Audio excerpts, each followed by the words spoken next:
On tonight's show, the cold never bothered me anyway. Hamilton is my new Jamilton. Brrrrp. I found more chill. Hamilton! Hamilton and more on tonight's performance of Treading the Boards. No.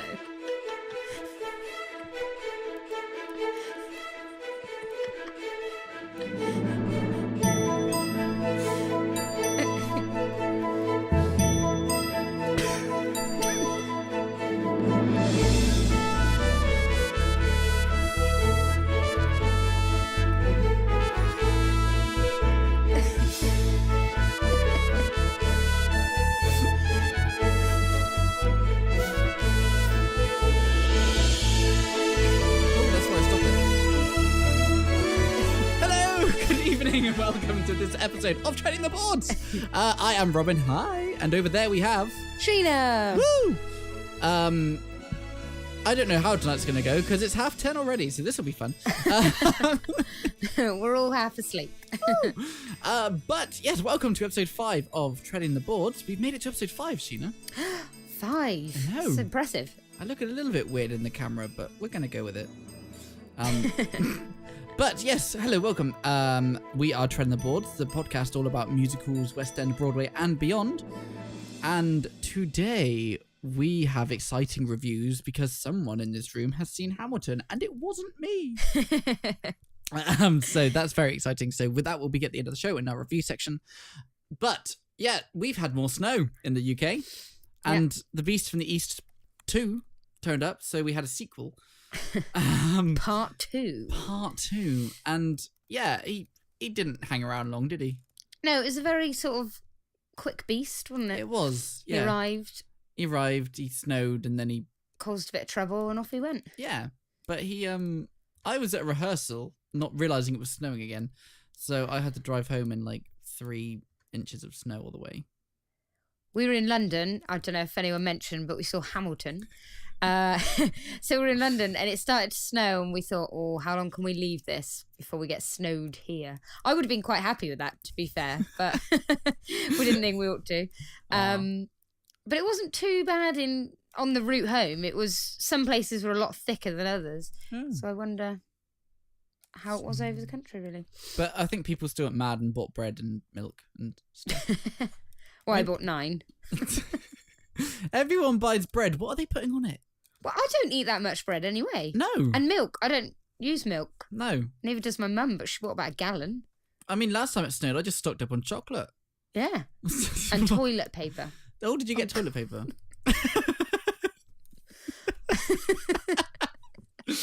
This is going to be a fun show. We may not get to episode 6.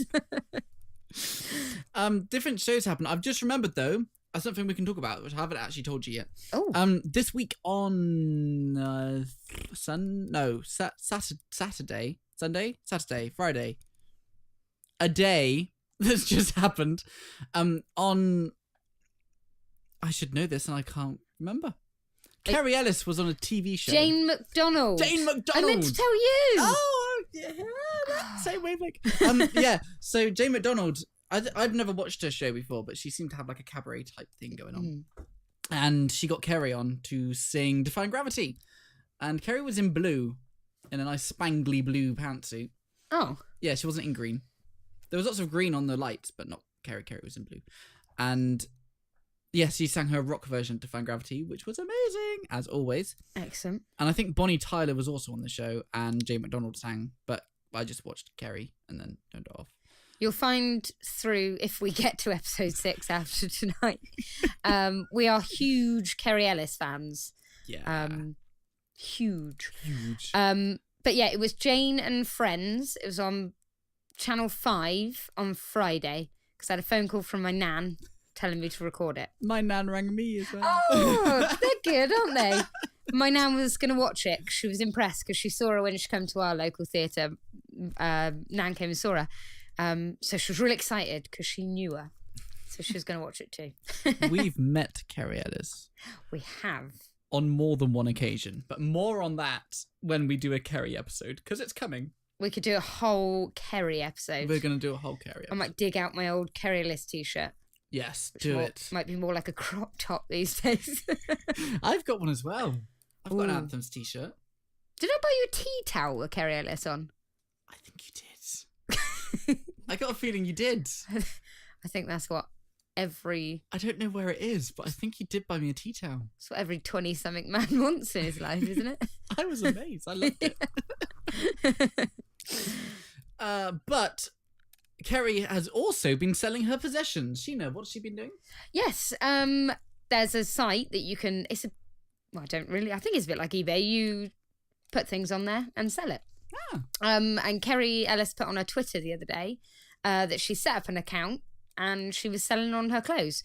So I went on there and she was selling...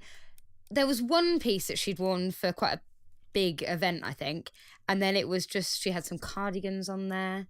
Some sort of... What are they called? The swimsuity looking like things. Like pantsuit thing. No, like jumpsuit things. Yeah, like that. Some sparkly ones of them. But I think by the looks of it, they went super quick. Ooh. I think it was... they were on there and then they were off. I didn't myself buy any of her clothes, but... I did. No. That sparkly swimsuit. You could wear it next week. Hope everyone who bought Kerry's clothes enjoyed them. So Kerry is selling her possessions. And she was on TV. Shows happened. What shows happened?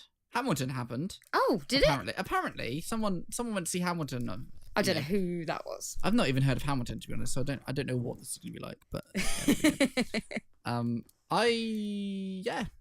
that's about it. Oh, my mum messaged me. She was like, "Oh, your auntie wants to go and see Matilda down in Bristol." I was like, "Oh, awesome. Yeah, cool. I'm up for that." And I was like, "Oh, I think tickets go on sale next Friday." And she was like, "Cool, yeah." So when's it down there? So I sent her a screenshot of the dates and stuff. She's like, "Oh, we're looking at maybe the weekend of May the something." And I was like, you do realise it's 2019 it's down there? And the reply back was no. So hopefully I'm going to see Matilda next year when it comes to Bristol. Yeah, they didn't realise it was next year. Bit ahead of themselves. A little bit ahead of themselves. Yeah, so that happened. Yay. Cool. And I'm filling this little section out with a kind of feature I thought of putting on at the beginning of the show. My obscure musical of the month. Ooh. Now, I come across really random, tiny shows that no one's heard of, and it's actually quite fun when I meet someone who has heard of these shows because I can geek out about them. And this actually happened with this one this weekend. Some people in a show that I'm in, they were like, "Oh, have you heard of Be More Chill?" And I was like, "Oh my god, I have! I've just found it." So this show is called Be More Chill, and it's pretty new. It ran during 2015 at the Two River Theatre in Red Bank, New Jersey. So it didn't make it to New York or anything. It's a bit random storyline. From what I've picked up in the soundtrack, it is basically about this geeky kid in high school who wants to be cool. So he orders a pill from Japan that's got a supercomputer in it that lodges itself in your brain and makes you cool. I could do one of them. That's basically kind of what I picked up by it. There's a massive summary on Wikipedia that I'm looking at now. I'm not going to read it to you. But I think that's kind of what it's about. My favourite song I found in it is called Michael in the Bathroom. And it's really cool. It's a really fun song. And the guy who sings it is also in the Percy Jackson musical, which again will be an obscure musical of the month. But Be More Chill. Definitely check it out. It's interesting. It's on Amazon Prime. It's probably on Spotify and probably on YouTube. It's probably everywhere, to be honest. But it will... Yeah, it's very new musical. It's kind of Evan Hansen-y, kind of... It's a bit happier than Evan Hansen. But it's... Yeah, just new musical, you know... I don't know what I'm saying, but it's new musical sounding, you know. It's just very epic and cool. Yeah, go check it out. The cast album is released. It was out on July the 21st, 2015. I know it was recorded that date and it was released later in 2015. But yeah, go and find it. Be More Chill, it's called. Do you think it's like a full-on musical? Like a full-length musical? Yeah, it was. I think it was. Act 1 and Act 2. I had 2 acts. Oh, excellent. Is there speech in it or is it sung through? Yeah, I think the speech. The opening number is like 8 or 9 minutes long. It's like this massive kind of kid going to school thing and meeting all the characters. And the supercomputer has a voice because it like talks to him in his head. So I don't quite know how they staged that, but I think it's probably just a voice. And yeah, he ends up like the computer can make him not see people, so he not sees his best friend because his best friend apparently isn't cool enough. So he abandons him, which is really sad. Oh. I'm guessing it all ends happily. Let's hope so. I hope it all ends happily.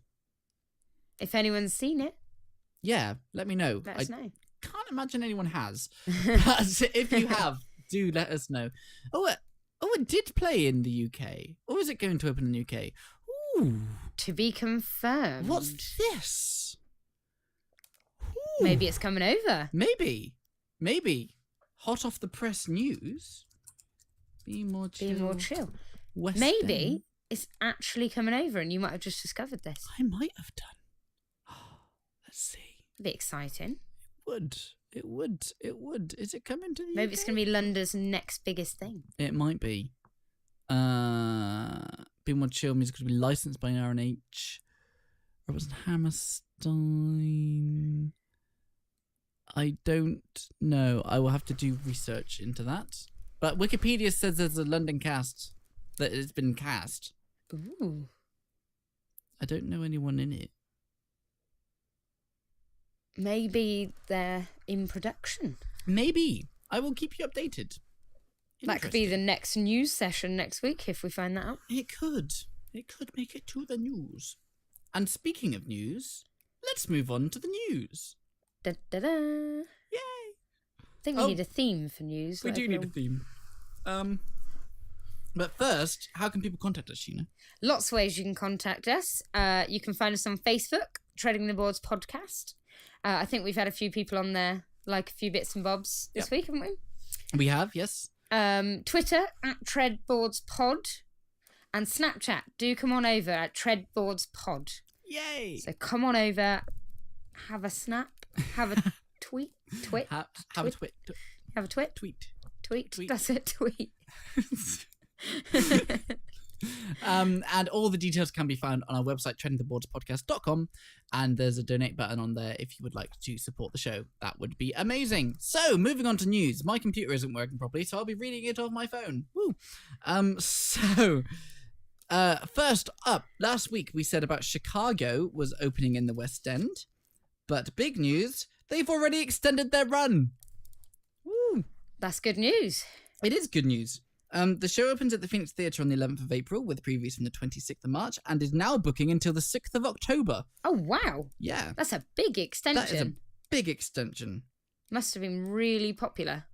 Chicago's cast for the booking period from the 26th of June to the 26th of March to the 30th of June is led by Cuba Gooding Jr., Sarah Stobart, Josephina Gabrielle, Rufy Henshaw, and Paul Ryder. The cast for the extension is yet to be announced.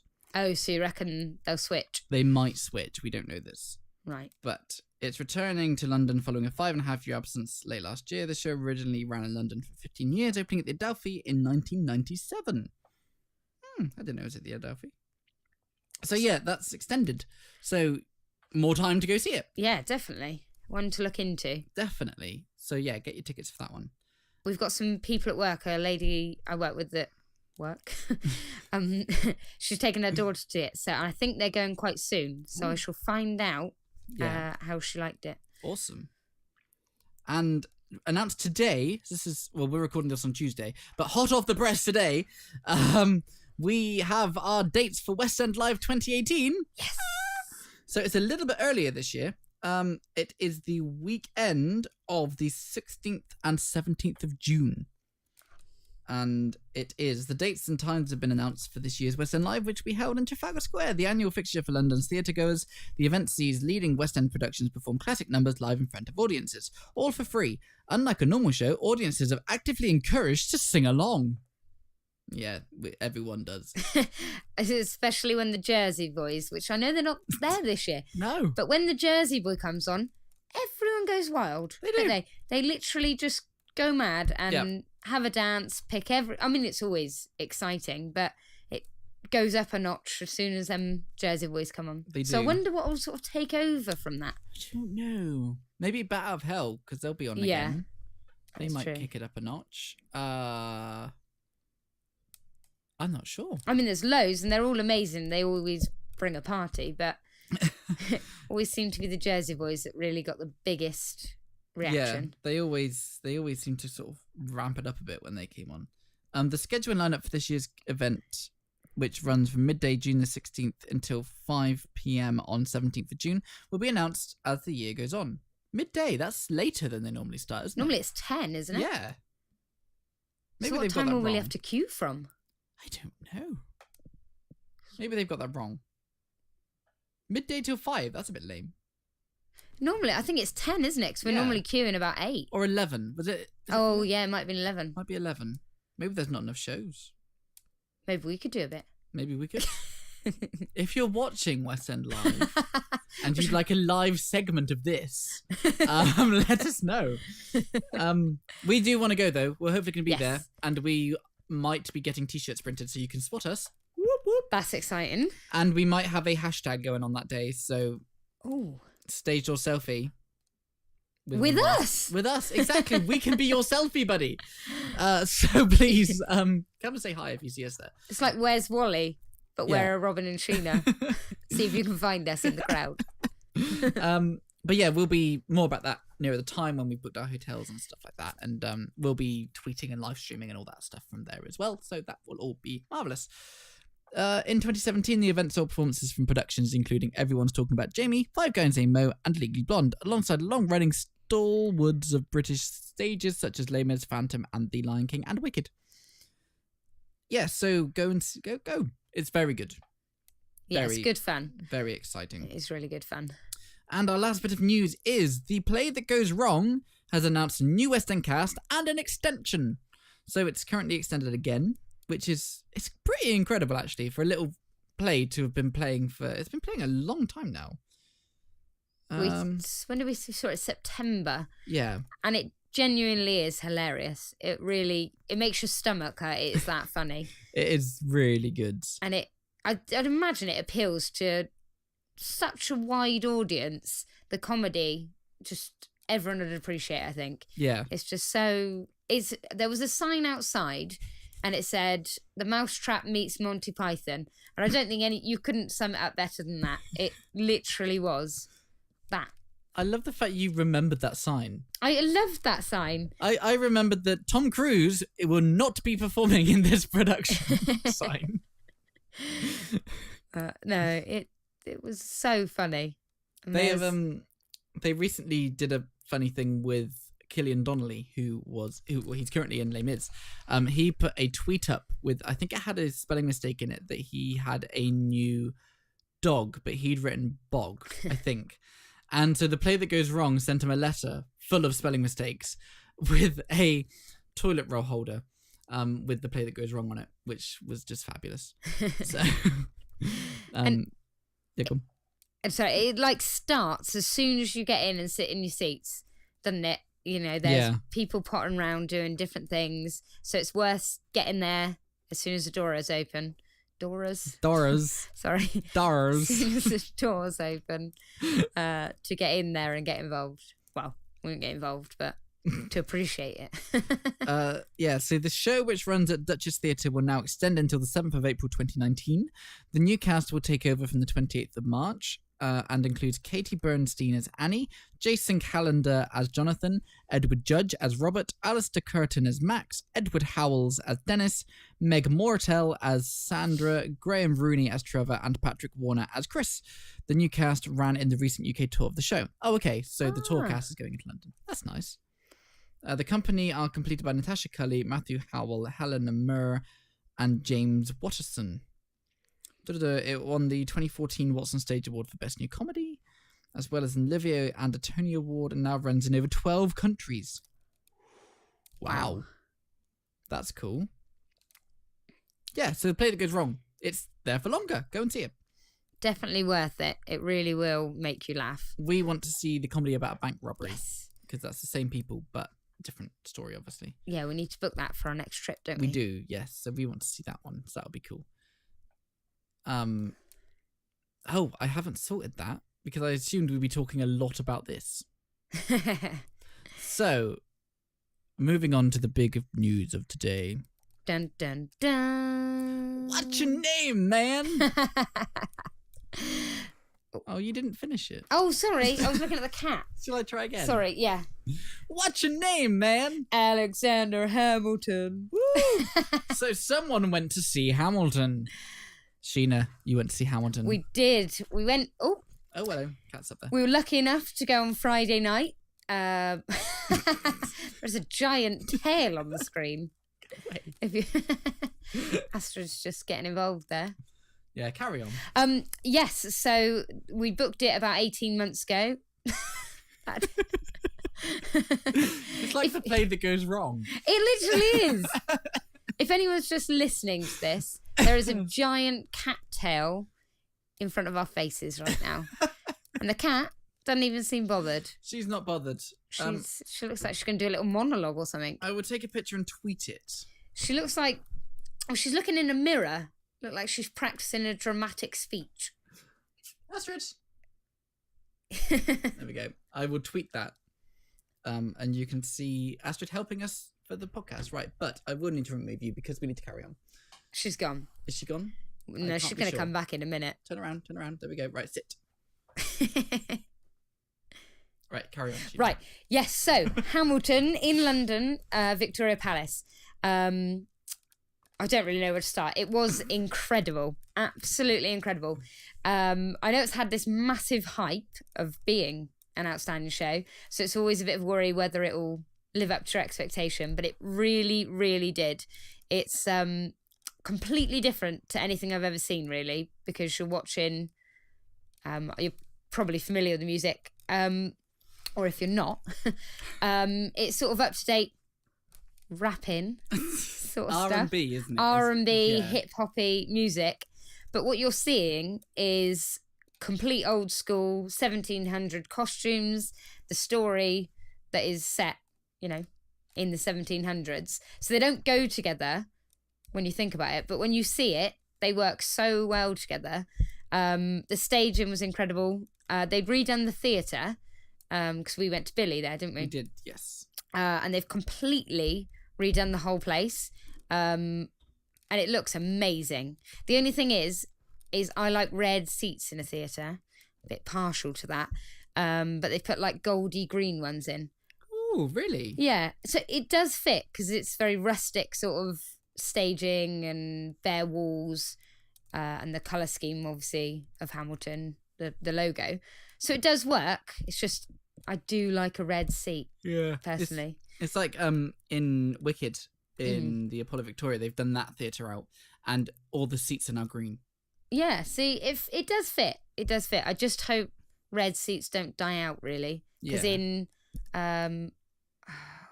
where was Miss Saigon? The one where Aladdin is. Oh, not Princess. Prince of Wales. Is it Prince of Wales? It could be. Well, they've done theirs purple, which they look amazing, but again, I don't want the red seats to go. Prince Edward Theatre. But anyway, yeah. So we got in there on time, perfect timing. I didn't know what time to get there because they send you big emails saying, get here. But the getting in, the transition was so smooth. So well done to Victoria Palace for sorting that out. But yeah, we got in our seats. Amazing. You had very good seats, Budley. Yeah, we were really lucky. I went with 3 ladies, 3 friends, who didn't know too much about the show, unlike me, who thinks I could probably be in it. I know, I know all the words. It's quite a bold one to take them to. They're not that into theatre. It is, but they were really up for it. All loved it as well. King Julian? Nope. That's from Madagascar. King Julian. I like to move it. Oh, can we put King Julian in Hamilton? He would fit so well. That would be immense. Yeah, King George. Anyway, he was a particular highlight. Oh, I'm just seeing him as King Julian now, though. This is my hat. He had a hat on. He had a crown. So before we realised he was King Julian, he was a particular highlight. He was played by... Oh, I've forgotten his name. You've got his programme. I've got his programme. I've tried to remember his name all day. His programme. He was called Michael Gibson. Nice. So he played King George, and he was incredible, really. He brought something really fresh to it.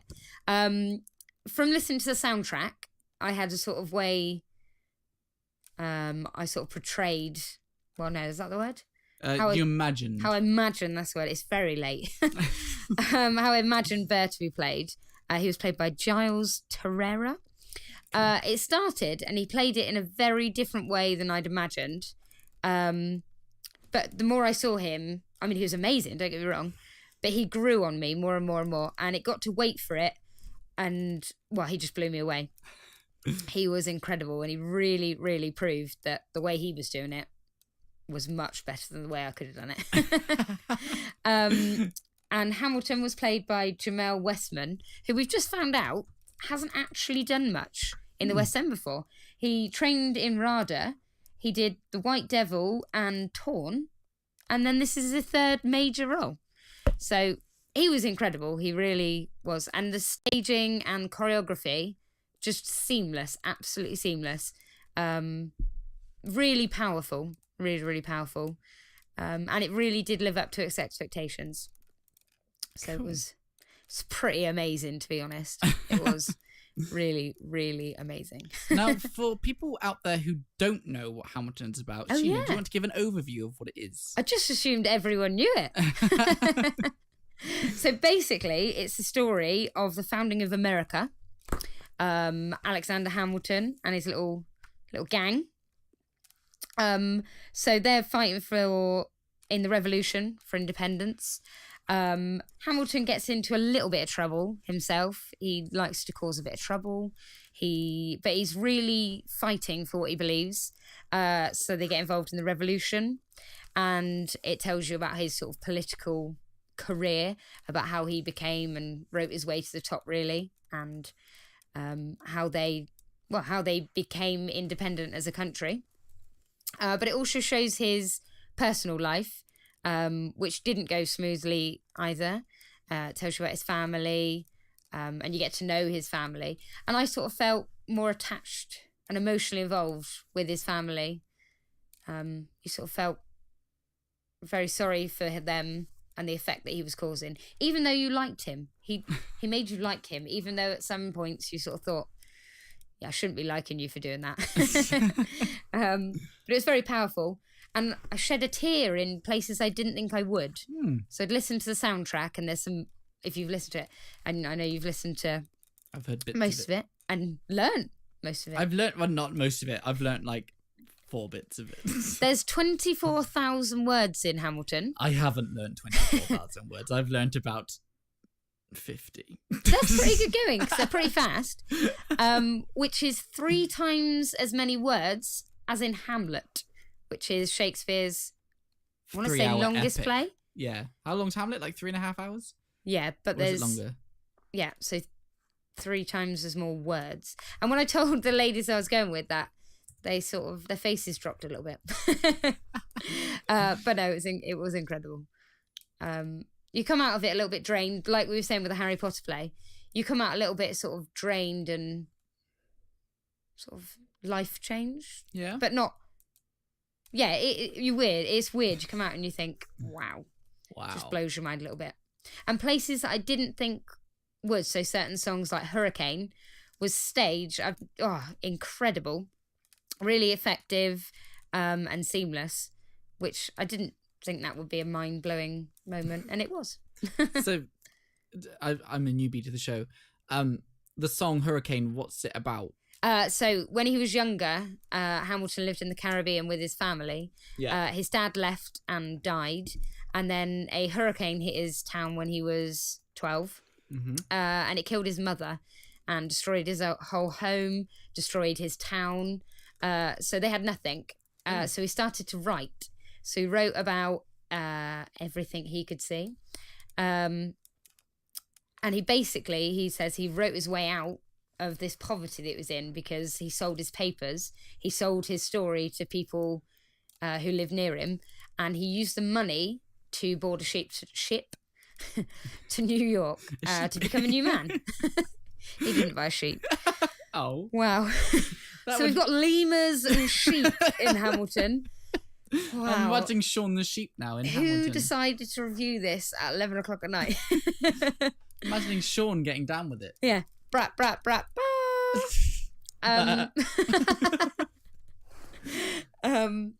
Sorry, Astrid's going after Lego. I'm just trying to. She's on it. Yeah, so he basically bought his ticket on a ship to New York, became a new man, started writing his way out and working his way up. That I recommend it. I recommend the wait. So, the Schuyler sisters. Yep. Are they? Yeah. Are they? Like, does Hamilton fall in love with one of them? Yes, there's three sisters. Angelica, Eliza, and Peggy. So they're all in a rich family, and basically their only job, they don't need a job really, is to marry a rich man to carry on the wealth of the family. A bit like Downton Abbey. Ooh. So that's what they have to do. They have to marry rich and then carry on their life like that to inherit. So they go down and they meet Hamilton, this little pub, and Angelica falls in love with Hamilton, but so does her sister, Eliza. And Angelica does a bigger thing and introduces Hamilton to Eliza, and they fall in love and get married very early on. I'm not spoiling anything. Get married very early on and start their life together whilst he's starting his career and he's off fighting, and then they start a family. So you see how their life develops together as a couple, which is really lovely. And the way it moves quite quickly from when he meets her to when they get married, really, really quickly.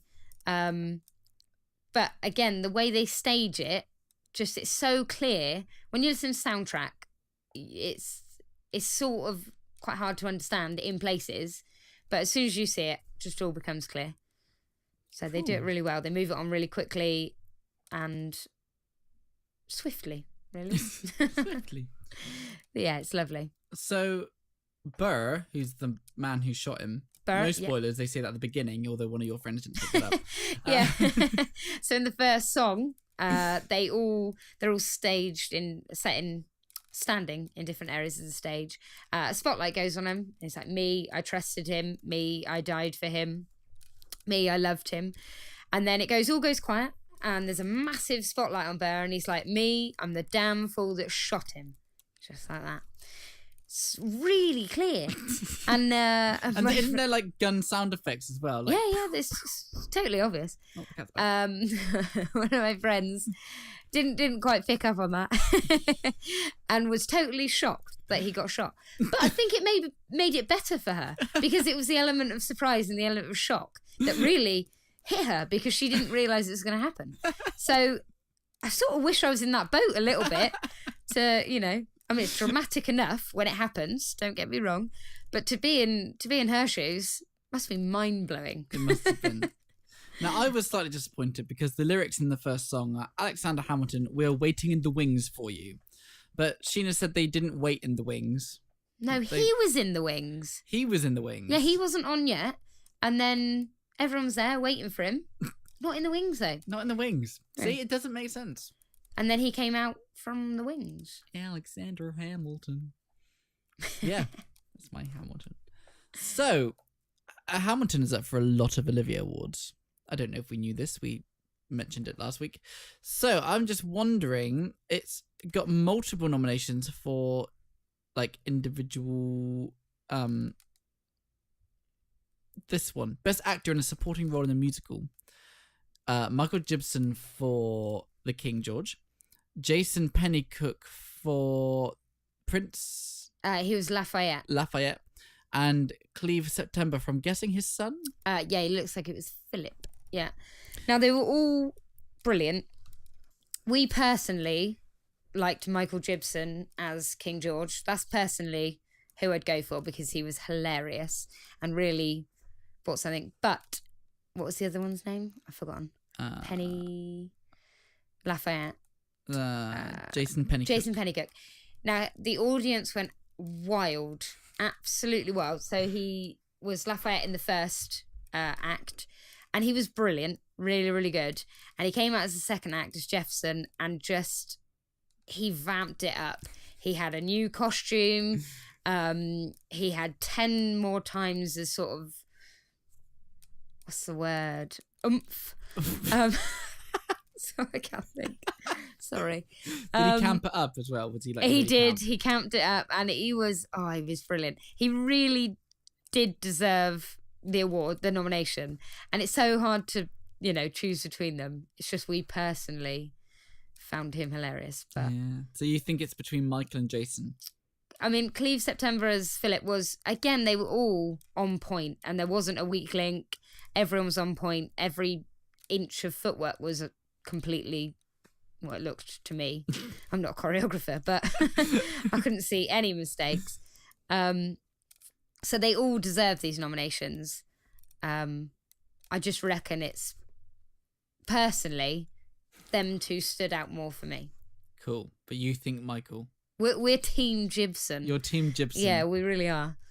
So his costume looks amazing, by the way. It was the most glittery thing I've ever seen in my life. It looks so cool. And one of my friends was desperate for that costume.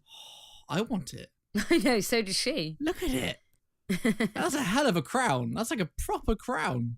It gets sparklier in Act 2. Does it? Yeah. Oh, that's not them. Nor is that. I think it's that. But the choreography in it was so powerful. I kind of didn't imagine choreography being in it. Oh, highly choreographed. Okay. Really, really. They're not standing still much at all. There is an added bit, if you're very familiar with the soundtrack, there's an added bit of speech. I'm not going to tell you where or what happens, but wow, I was not prepared for it. It shocked me, and I enjoyed being shocked, but yes, so there is tiny, tiny bits of speech that are added that make the story that much clearer.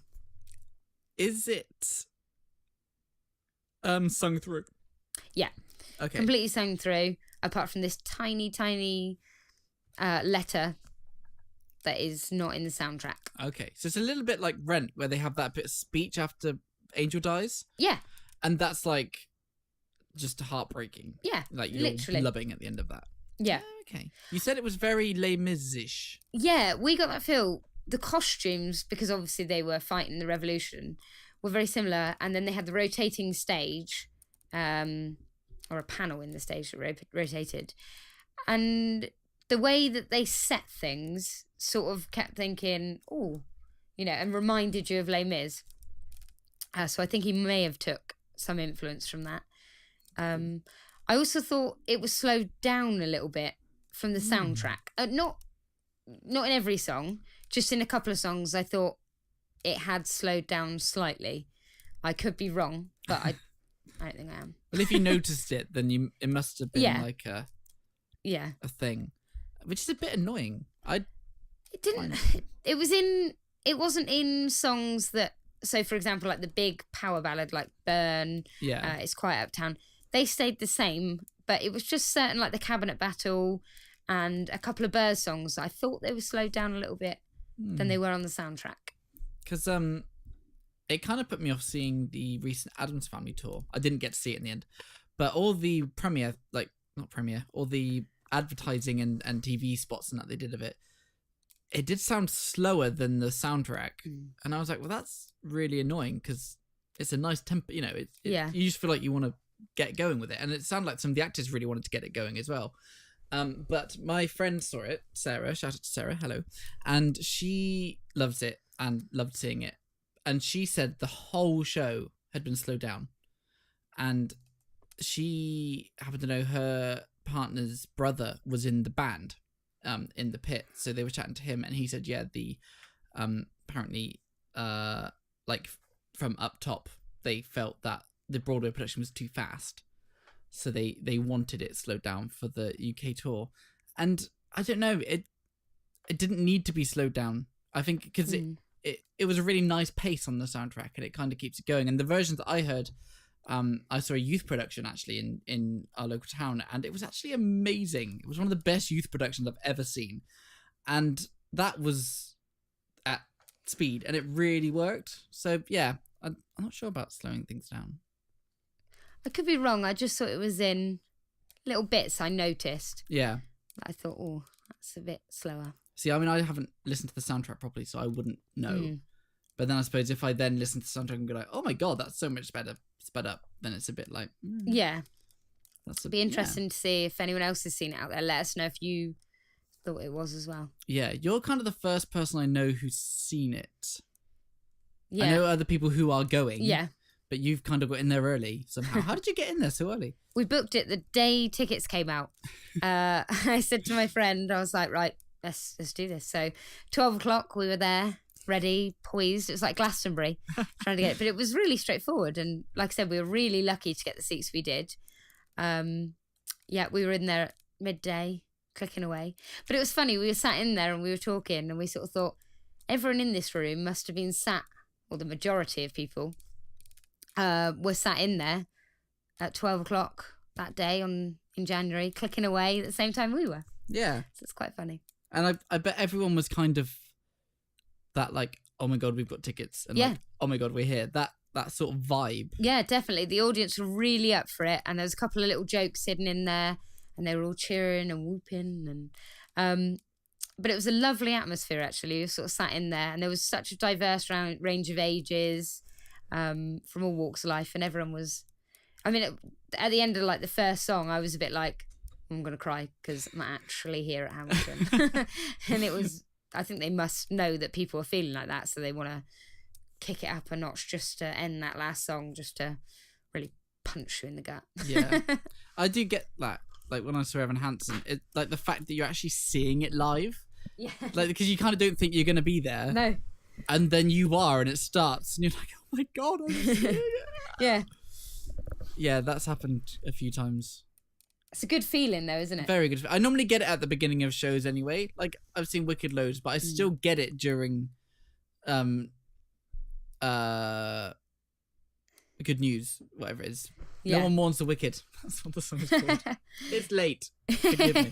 But yeah, I still get it during No One Mourns the Wicked. Just when it starts and you just got that epic, it still gets me. And I do find I get like, I well up at the beginning of shows, various other points throughout it, and then at the end. So, so it's well worth seeing then. Oh, definitely. Yeah, definitely. We'll have to go. I reckon you'd appreciate it. I think I'd appreciate it. I'll have to give it a go. But yeah, the few songs that I'm doing in this concert I'm in, I'm enjoying doing them. We're having a laugh with them. Yeah. So that'll be cool. But I think it's going to be one of these things that sets the way for future productions. I think there's going to be a lot taken from it, like influences. And I think it sort of will not change theatre, but I think it will be, well, I think it will go down in history as like a big... I think it already kind of has. Yeah, well, yeah, exactly. But it's, what's really cool about it is it's a small Broadway show. So I've noticed a lot of shows that come through Broadway now are quite small. They're not big, like, chorus sort of shows. They're not your Rodgers and Hammerstein, you know, you're not Oliver with 60 people in the cast, whatever it is. They are small with like 10, 12 people, and that's it. And what's quite cool is obviously Hamilton is one of these small shows that's just taken off and gone wild, which is it's quite bizarre's the wrong word. I suppose because of the type of music it is. Yeah. It's different. So yeah, definitely. And obviously in America, it's American history, so it's big. And I'm actually quite surprised how big it's been in the UK. Yeah. Because I didn't think it would carry that weight because it was all about American history. I think that's the thing, isn't it? People didn't know how well it was going to take, like you said, by being American. But I think the music in it is so brilliant. And then I think, all the reviews have been really positive, haven't they? Because they've just done such a good job with it. And it is beautifully written. Like some of the lyrics are stunning in it. Lin-Manuel Miranda is an absolute genius. But you've it's incredible. You've got the big book, haven't you? Yes. Like the Hamilton thing. Courtesy and you actually read it, which I'm really impressed with. But I was getting all these little like notes like from Sheena of Random Knowledge, and he's just chucked in little things, isn't he? Like, Yeah. this is our link to Wicked, or this is. Yeah, he's there's a song, a line that's very popular.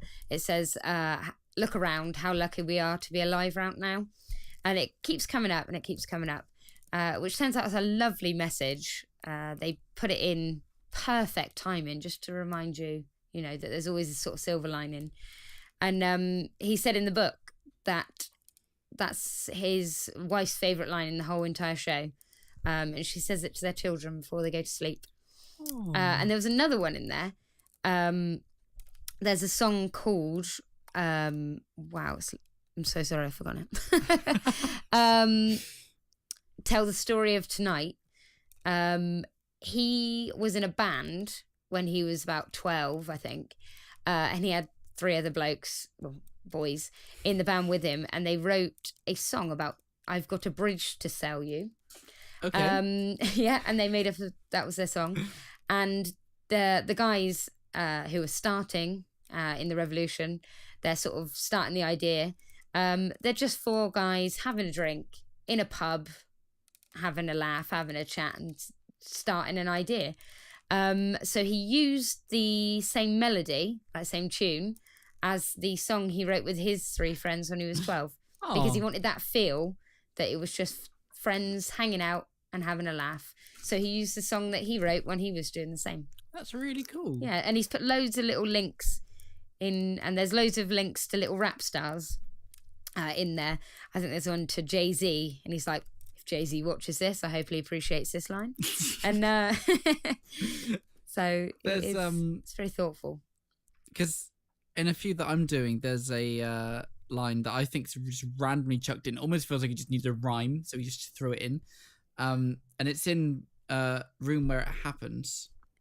Is that what the song's called? Yep. And it's where is it? No one really knows how the game is played. The odds of how the sausage gets made.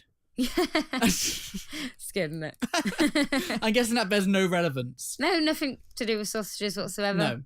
No, they don't run around with sausages. No, it's just he's angry. He doesn't know what's happening in the room, which again they stage really, really cleverly. I'm getting the sense he's a bit of a hothead, is Hamilton. Oh, he is. He annoys a lot of people. Okay. He likes to push them, causes a bit of trouble. I think he means well, personally, but he does push it a little bit. But he's a very likeable pusher.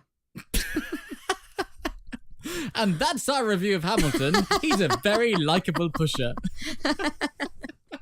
He's a very... Oh, dear. I don't think I'm going to make it in the review world. That was fabulous. So Hamilton, yes, Sheena didn't get to stage door, unfortunately. I wanted to see that pose with one of the actors. I'm sorry. We did do that pose at an art gallery the next day. Nice. To a very crowded room. We were really proud of it, like really proud of it. And we all laughed because we knew what we were doing. But I think the people surrounding us were a bit confused as to what was happening. That's a shame. But if you go and see Hamilton and you do meet some of the actors, please send in your selfies. Yep. You can send them to us on Twitter and email and all of that jazz.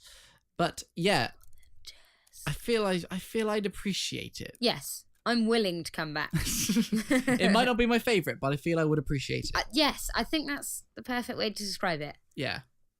Yes, definitely. I think it's danced its way up there to my top 3. It's only because rap isn't my favourite genre of music. No, but it's done so well. I know. And I know it's not like proper rap because it's musical theatre rap. Like one of my friends really likes rap, so I was like, listen to this, I think you'll like it. And she was like, oh no, it's not proper rap, is it? It's like musical rap. And I think as well, I've always struggled with the visual. So the fact that it's modern rap with period clothing, which I know is stupid and it's ridiculous to say that, because people have said that about Greatest Showman and I've poo-pooed them because it's amazing. But I know so it sounds ridiculous, but I think I would appreciate it. But it works so well. I don't know how, but it really does. Really works. From what you've said, I think I would appreciate it for its epicness. Yeah. as a friend, I'm willing to come again with you. That's very kind. Just for you. Thank you. Obviously not for me. But I do have a few friends who are going to see it soon, so hopefully they'll enjoy it. And if you can think of a different word as a pusher, a likeable pusher, please let me know. When I wake up in the morning tomorrow, I'm going to know exactly what I wanted to say for this past hour. I may even record this whole episode again when I'm awake. You've done very well talking about Hamilton at 11:20. So, well, yes. You have, and we've hit our time for our show. Look at that. We thought we'd be short. And we weren't. We filled that with lemurs and sausages. And sheep. Oh, yeah. Got a ticket on a sheep, didn't he? Got a ticket on a sheep, and he's in the room where it happened. So, but yes, so that's Hamilton. I say, if you go, please let us know what it's like. Yes. Would love to hear your reviews. If you think he was a likeable pusher. A likeable pusher, then let us know. And if you thought the lemur and the sheep were a little bit out of place, let us also know. Yes. And if you feel they needed sausages for the how the sausage gets made line, please let us know. We will pass it on to the creative team. Excuse me, you need lemurs, sheep and sausages to make this show great. I feel we need to stage our own version of Hamilton with lemurs, sheep and sausages. Maybe at this time of night, because I think that might be quite hilarious. Well, you never know. If we do our live stream of the Olivier Awards, we may get a bit at the end of it. So we might have lemurs, sheep and a sausage. I wish you had a sheep somewhere. I was just thinking that I don't actually have a sheep. I'm going to need to get a sheep. I don't have a lemur either. I do. Do you? Yeah, I'm really partial to a ringtail lemur. Okay, we've lost it. Okay, thanks for listening. We got to do our shout outs. So Sheena, they're your shout outs this week. Okay, so a big shout out to Anne-Marie, Debbie and Claire. Woo! My 1, 2 and 4. Nice. Yeah. You're number 3. I'm number 3. Yeah, big shout out to those guys. I hope you enjoyed Hamilton. It sounded like you did. Please follow us on Twitter. I will give you shout outs if you do. I'm not shouting at anyone today because I don't know who's followed us. And please email us. Our email is treadingtheboardspodcast.com. No, it's not. That's the website. The email address is treadingtheboardspodcast@gmail.com. And you can email us and we will read your email out. We've had emails from Ruth, which is great. So again, shout out to Ruth. And thank you for your message, Ruth. I did get it. We covered it in last week's show. So listen to that and you'll hear it. Again, if anyone goes to see a show, let us know if you like it. If you've got any pictures, please send them in. Go check out our pictures on our website. And until next week, where hopefully we'll be a little bit more alive, we have been Robin and Sheena. Woo! And I got that bit right. You got that bit right. That's good. So grab your sheep, grab your lemur. I love the fact we summed up Hamilton with he was a very good pusher with a sheep and a lemur. I ruined that completely. Coming on next week's show, an awake review of Hamilton. Any, employment agencies out there looking for reviewers, don't watch this episode. Okay. Thank you very much. I don't think there's a review of Hamilton out there like the one we just did. No, so... This is good. Yeah, it was amazing. And on that note, keep treading those boards. Good night.